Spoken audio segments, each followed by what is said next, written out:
The matter of faith. There have been men, many of them, who claim to be a new Messiah. And tonight we're going to meet three of them, including one in the faraway Philippines who has amassed a flock, he says, numbers in the millions. Poor people who give what little they have to the man they believe is the second coming of Jesus. Bill Weir journeyed there to meet him.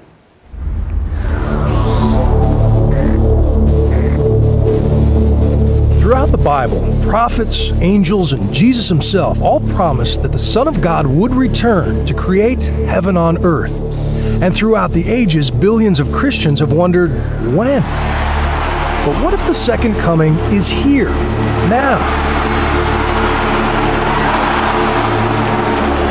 There are a number of would-be messiahs who claim exactly that, and few are more physically convincing than a former Russian traffic cop named Sergei Torop. In the woods of rural Siberia, he is known as Vissarion, the teacher, and around 5,000 disciples live around him, growing their own food and feasting on his every word. My whole body was trembling. The trembling is not coming again. Well, it's very emotional to me. Meanwhile, in London, David Shaler says he is the true Lord of Lords, but unlike Vissarion, no one believes him. That doesn't bother me because I was chosen by God. The former British intelligence agent says his body was filled with the Spirit of Jesus in 2007, a conviction which intensifies on a visit to Jerusalem. We're in the Church Holy Sepulchre, and this behind me is supposed to be the tomb of Christ. Well, I'm Christ, and I'm not in the tomb, I'm not dead yet. But with no support, he lives in a squatter's camp outside London. My agreement with Jesus, I don't ask for money off people. If you're the Messiah, you shouldn't be asking for money. You should have faith that God will look after you. Prove to me that you are a son of God. But that is not a sentiment shared by Pastor Apollo Quiboloy, the most successful of the world's self-labeled saviors. The official coming of the Son of God was in April 13, 2005. He was an obscure evangelist from the rural Philippines until 2005, when he announced that God had appointed him Christ on earth, his reward for a pure life. Sinful thoughts, anger, lust, any of those things, you don't experience those on a daily basis? As a human being? Yes. I have already overcome all of those. There is no apocalypse in Quiboloy's message, no rapture or final judgment. Instead, he preaches that he is the model of Christianity, and as more people follow his example, God will gradually turn the earth back into the Garden of Eden. Do you perform miracles? For me, the greatest miracle is the changing of that spirit within. But healing the sick, the manifestations of Jesus' powers, you're able to do that? We have healing. You are healing and miracles happening. After taking his place as the appointed son, Quiboloy's ministry has exploded. He claims to reach 6 million followers with his satellite TV network, numerous publications, private jet, and personal helicopter. All the better to avoid the bumpy road and impoverished villages that lead to the walled compound he calls the Kingdom of Jesus Christ. Here is his 5-bedroom home, surrounded by manicured gardens of imported grass. So this is your Garden of Eden?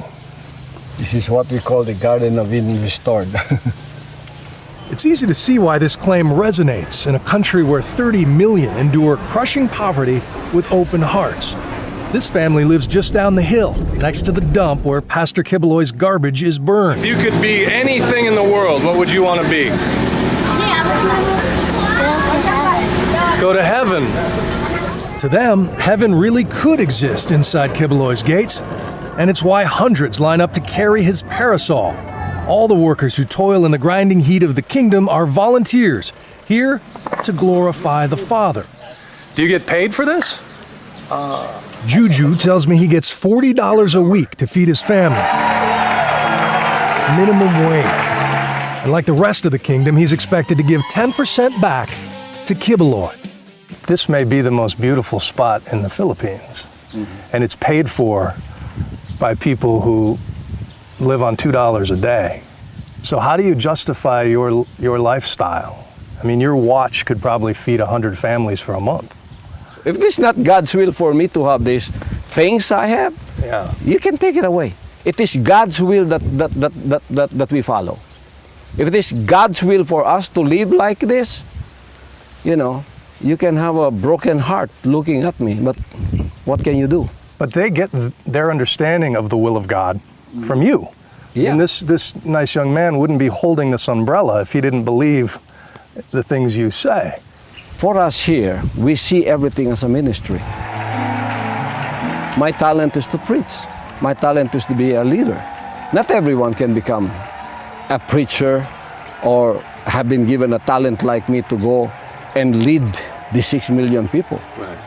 But Jesus, when he walked the earth, according to the Bible, lived among lepers and prostitutes. I live among them. You have a private jet. I live among them. Before I had the private jet, You're in a walled compound with mansions.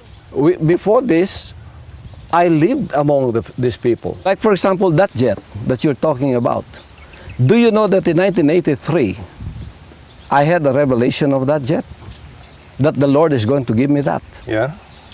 It is Him who gave me that. If it is not His will, how can I afford that? Well,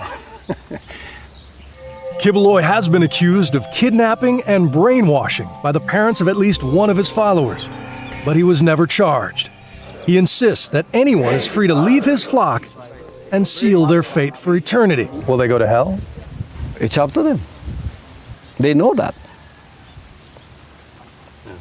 So that's your will, you know. If you want to go to hell, no one will stop you. If you want to go to heaven and follow this way, no one will stop you too. Come work with you. Yeah. There are three possibilities here. You are either the Son of God, or you're delusional, or you're a very successful con man. I respect your point of view. But I resent what you said that your followers will say, I'm a con man with a speaking ability that I've tried to con people. That is not who I am. I'm not trying to con people. I am speaking the truth. Skepticism is a cross all modern messiahs must bear. In Siberia, Vissarion has also been accused of mind control, but there's not enough evidence to try him. And David Shaler? Well, there are fewer legal headaches for prophets without followers, but still plenty of moments to bring a so-called Son of God back to earth. Do you think you're Jesus? Sorry? Are you Jesus? I am Jesus, yes. No, you're not. I'm Bill Weir for Nightline in Davao, Philippines. Can we have some quiet? No shortage of skeptics, no shortage of believers. The Second Coming premieres next Wednesday on the National Geographic Channel.